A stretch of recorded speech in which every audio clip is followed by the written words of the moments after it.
अस्सलाम वालेकुम। Welcome to my channel biomedics vlogs. मेरा नाम मोहम्मद सलीम है। मैं एज ए बायोमेडिकल इंजीनियर काम कर रहा हूँ। आज हम बात करेंगे एमआरआई क्या है और इसका टेस्ट कैसे परफॉर्म किया जाता है और कैसे इंटरनल बॉडी पार्ट्स को डायग्नोस किया जाता है। मैग्नेटिक रेजोनेंस इमेजिंग, जिसे हम एमआरआई कहते हैं, ये एक ऐसा टेस्ट है जिसमें magnetic field and radio wave technology को इस्तेमाल करके बॉडी के इंटरनल पार्ट्स को डायग्नोस किया जाता है। एमआरआई के थ्रू ज़्यादातर सॉफ्ट टिश्यू को डायग्नोस किया जाता है, जो हार्ट के टिश्यू हो गए या फिर ब्रेन के टिश्यू हो गए या फिर अदर टिश्यू हो गए। एमआरआई में 5 कंपोनेंट होते हैं। नंबर 1 पे मैग्नेटिक, नंबर 2 पे रेडियो फ्रीक्वेंसी कोयल और तीसरा ग्रेडियंट कोयल, फोर्थ पे पेशेंट टेबल और फिफ्थ पे कंप्यूटर सिस्टम होता है।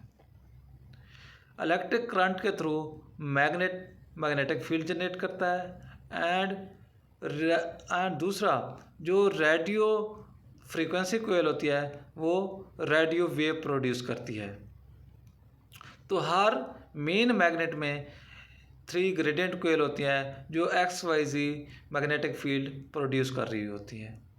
और जो हमारे पास पेशेंट टेबल होता है, पेशेंट टेबल उसमें पेशेंट को सेंटर में मैग्नेटिक फील्ड के सेंटर में इंटर किया जाता है। जब पेशेंट को मैग्नेटिक फील्ड के दरमियान में लाया जाता है तो ये मैग्नेटिक फील्ड 360 के एंगल से रोटेट करते हैं और जो हमारा कंप्यूटर सिस्टम होता है वो रेडियो वेव को इमेज में कन्वर्ट कर देता है। अच्छा, वर्किंग प्रिंसिपल क्या है? Working principle of MRI. Human body के अंदर 70% वाटर मौजूद होता है। हर मालिक्यूल में 2 हाइड्रोजन एटम भी मौजूद होते हैं। एटम के अंदर न्यूक्लियस जब मौजूद होता है तो उसके अंदर प्रोटॉन होते हैं। तो एमआरआई करती क्या है? एमआरआई मैग्नेटिक फील्ड के साथ साथ रेडियो वेव्स भी जनरेट कर रही होती है। जैसे रेडियो वेव जनरेट हो रहे होते हैं तो हमारे बॉडी के अंदर मौजूद वाटर मॉलिक्यूल के अंदर जो एटम होते हैं उसको अलाइन या फिर रीअलाइन कर देते हैं।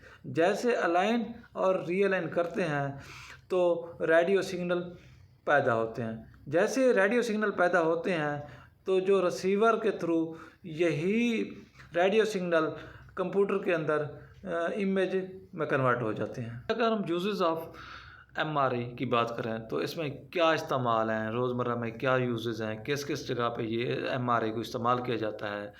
तो ये इंटरनल बॉडी पार्ट्स को डायग्नोस करने के लिए इस्तेमाल करते हैं, जिसमें ब्रेन हो गया, हार्ट हो गया, स्पाइनल कॉर्ड हो गया, चेस्ट हो गया, एब्डोमेन हो गया, नी जॉइंट्स हो गया और भी बहुत से जगहों पे एमआरआई को यूज़ किया जाता है।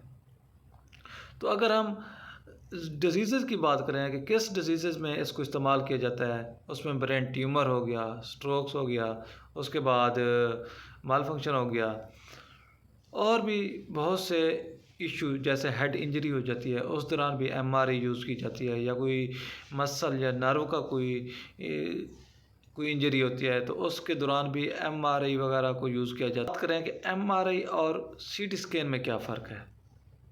एमआरआई में magnetic field and radio waves use होती हैं जो इंसानी जिस्म के लिए या इंसान के लिए ज़्यादा ख़तरनाक नहीं होती। लेकिन जो सीटी स्कैन के अंदर एक्सरे रेज यूज़ होती हैं वो इंसान के अंदर जो सेल होते हैं, सेल के अंदर डीएनए वगैरह होते हैं, उसके लिए ख़तरनाक होती हैं। तो और देखें तो जो एमआरआई की इमेज क्वालिटी होती है वो बहुत ज़्यादा अच्छी होती है as compare to CT scan, और जो एमआरआई होती है वो ज़्यादा एक्सपेंसिव होती है as compare to CT scan. तो यही फ़र्क है। बाकी इंशाल्लाह नेक्स्ट वीडियो में हम देखेंगे कि इसके और फंक्शन क्या हैं, इसके प्रिकॉशन क्या हैं। तो अभी दें इजाज़त। अल्लाह हाफ़िज़।